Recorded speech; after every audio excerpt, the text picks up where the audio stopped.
ज्ञान मोल करो तलवार का, पड़ा रहने दो न्याय।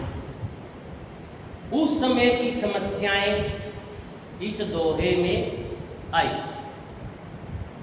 ऊंच नीच है, ब्राह्मण के अलावा कोई पढ़ लिख नहीं सकता है, वर्ण व्यवस्था के तहत भेदभाव है, महिलाएं पैर की जुत्ती हैं, उस पे कटाक्ष कर रहे हैं। समय बदला है और परिवर्तन के नियम के सिवाय सब कुछ परिवर्तनशील है, तो दर्द भी बदला है। तो आज कबीर इसको कैसे गालेंगे? कैटेगरी न पूछो कच्चे की,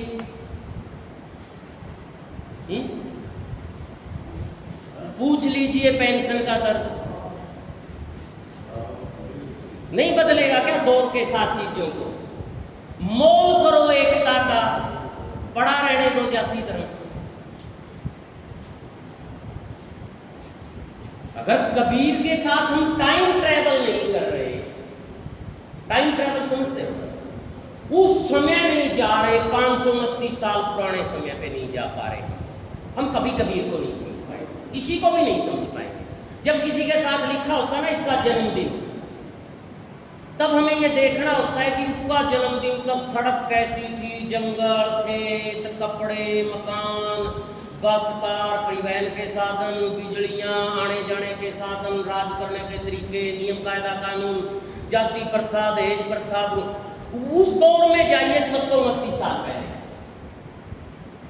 629 साल पहले वो कच्चे के बारे में कैसे लिखेंगे जब कर्मचारी नहीं था कोई?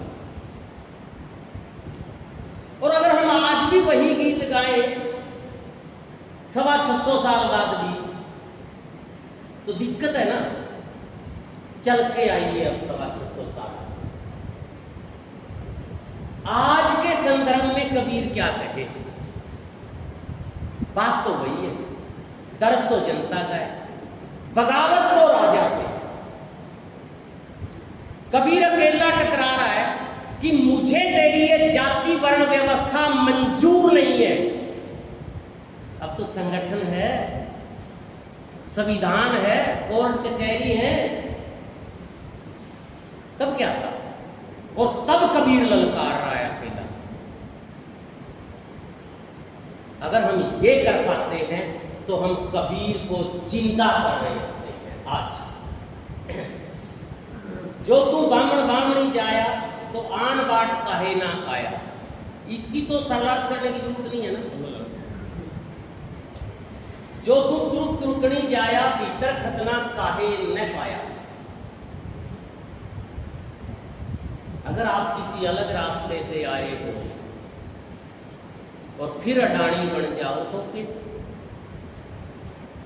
लेकिन जब आप भी उसी तरह 8 मास के बड़े मां के पैदा हुए हो और आप 875 करोड़ रुपए एक दिन के लूट लो, सॉरी 1800 करोड़, और हम 1875 को तरसे,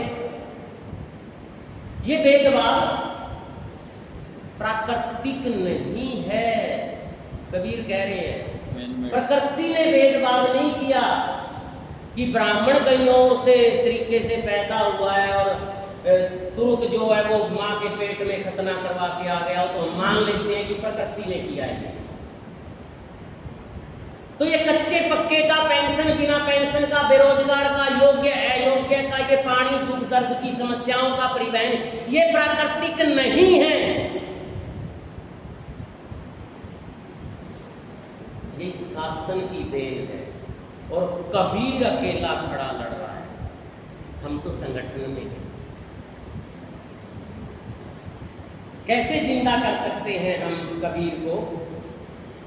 एक बूंद, एक मलमूत्र, एक चांद, एक गुदा, एक ज्योति से सब उत्पन्न, कौन ब्राह्मण कौन सूदा। बस लास्ट बदल लीजिए, कौन कारपोरेट कौन जनता। तो आज कबीर बन जाओगे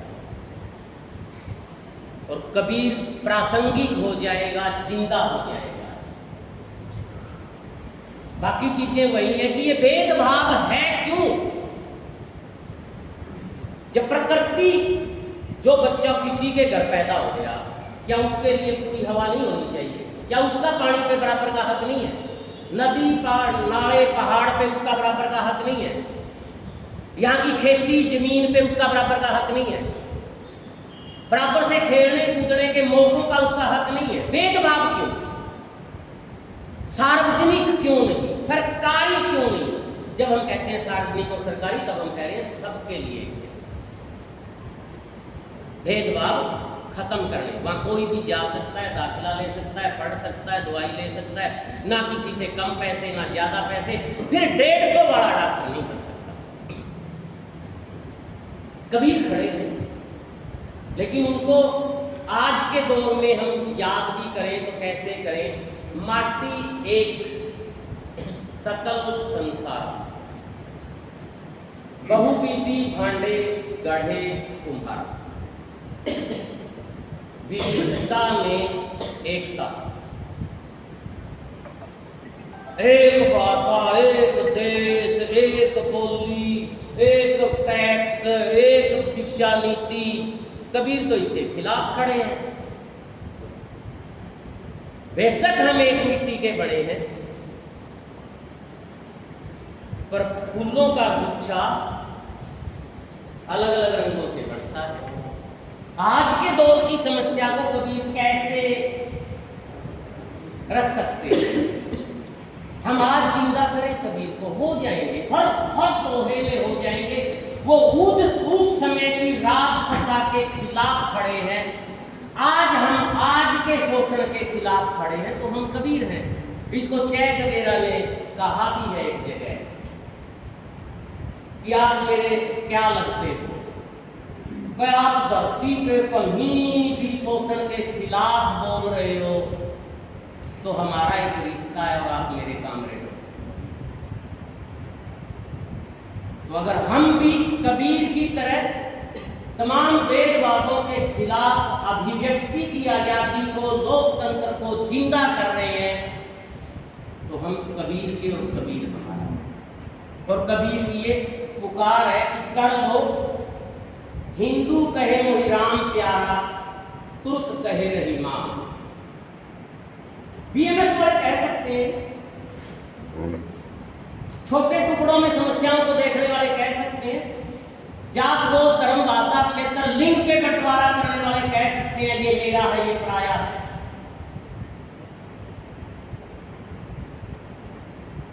हिंदू कहे मोहि राम प्यारा, तुर्क कहे रहीमान। आपस में दो लड़ लड़ मरे, मरण ने तो जाना कि असली दुश्मन तो कारपोरेट ही है। तेरी समस्या अलग, तेरी अलग नहीं है।